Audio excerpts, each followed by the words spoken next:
16-year-old na lalaki nalunod sa ilog sa bayan ng Pototan. Detalye ng balita mula sa Action Radio Iloilo mula kay Jocelyn Maque. Jocelyn?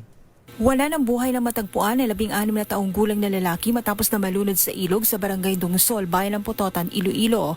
Ayon kay Mr. Felipe Galino, commander ng Philippine Tigers Rescue Group na tumulong sa paghahanap sa binata, tanghali na makita ang lalaki 800 metro ang distansya sa pati ng ilog kung saan siya nalunod.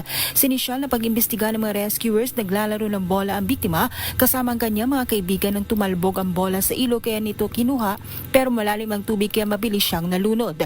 Ayon pa kay Galino, nakita na naglalako ng isda ang binata na nalulunod sa kabilang parte ng ilog kaya humingi siya ng tulong.